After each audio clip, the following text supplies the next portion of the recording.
കഴിഞ്ഞ 4 പതിറ്റാണ്ടുകൾ നീണ്ട സേവനങ്ങൾക്കു ശേഷം കരസേനയുടെ പ്രശസ്തമായ ബോഫേഴ്സ് പീരങ്കികൾ കളമൊഴിയാൻ പോകുന്നു. ഇന്ത്യയും പാകിസ്ഥാനും തമ്മിൽ നടന്ന 1999 കാർഗിൽ യുദ്ധത്തിൽ ഉയർന്ന മലനിരകളിൽ തമ്പടിച്ച പാക് സൈന്യത്തെയും ഭീകരവാദികളെയും തുരത്താൻ സൈന്യത്തെ വളരെയേറെ സഹായിച്ച ആയുധമായിരുന്നു ബോഫേഴ്സ് പീരങ്കികൾ.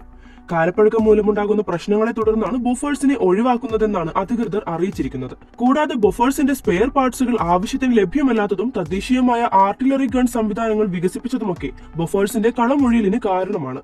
ബോഫേഴ്സിന് പകരമായി 2030 മുതൽ തദ്ദേശീയമായി വികസിപ്പിച്ച ധനുഷ് പീരങ്കികളും അഡ്വാൻസ്ഡ് ടൗൺ ആർട്ടിലറി ഗൺ സിസ്റ്റവുമാണ് സേനയിലെത്തുക. 1986 സ്വീഡിഷ് നിർമ്മിതമായ ബോഫേഴ്സ് പീരങ്കികൾ ഇന്ത്യൻ സേനയുടെ ഭാഗമാകുന്നത്. കാർഗിൽ യുദ്ധത്തിൽ ഇന്ത്യയെ ഏറെ സഹായിച്ചെങ്കിലും ഇന്ത്യൻ രാഷ്ട്രീയത്തെ ഏറെ നാൾ കുലുക്കിയ പേരായിരുന്നു ബോഫേഴ്സ്.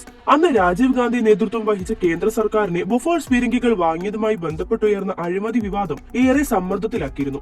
1437 കോടി രൂപയുടെ ഇടപാടായിരുന്നു ഇത്. 64 കോടി രൂപയുടെ അഴിമതി ഈ ഇടപാടിൽ നടന്നെന്നായിരുന്നു ആരോപണം. അന്ന് വാങ്ങിയ 400 ബോഫേഴ്സ് പീരങ്കികളിൽ 200 എണ്ണം മാത്രമേ ഇപ്പോൾ ശേഷിക്കുന്നുള്ളൂ. നിലവിൽ ഇവയുടെ സാങ്കേതിക വിദ്യ കാലഹരണപ്പെട്ടതാണ്. അത്യാധുനിക ആർട്ടിലറി ഗൺ സംവിധാനങ്ങളാണ് ഇന്ന് മിക്ക രാജ്യങ്ങളുടെയും പക്കലുള്ളത്. ഈ സാഹചര്യത്തിൽ ബോഫേഴ്സിന് പകരം തദ്ദേശീയമായി 2 ആർട്ടിലറി ഗണ്ണുകൾ ഇന്ത്യ വികസിപ്പിച്ചത്.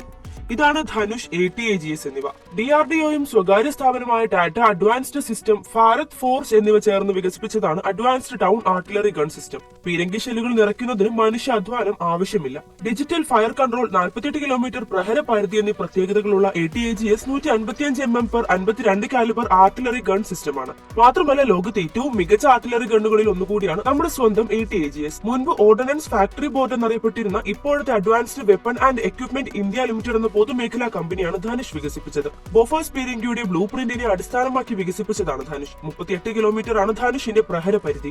മാത്രമല്ല ബോഫേഴ്സിനെ അപേക്ഷിച്ച് നോക്കിയാൽ ആധുനിക ഫയർ കൺട്രോൾ സംവിധാനമാണ് ധനുഷിനുള്ളത്. പ്രകടനത്തിലും മുൻഗാമിയേക്കാൾ മികവ് തെളിയിച്ചു. നിലവിൽ സൈന്യത്തിന്റെ കൈവശം വളരെ കുറച്ച് ധനുഷ് പീരങ്കികൾ മാത്രമേയുള്ളൂ. ഇതിന്റെ എണ്ണം വർദ്ധിപ്പിച്ച് വിവിധ റെജിമെന്റുകളിലായി വിന്യസിക്കാനാണ് പദ്ധതി. പ്രതിരോധ മേഖലയിൽ സ്വയം പര്യാപ്തമാകാനുള്ള ഇന്ത്യയുടെ ദീർഘകാല ശ്രമത്തിന്റെ പ്രതിഫലനമാണ് ധനുഷും ATAGSും.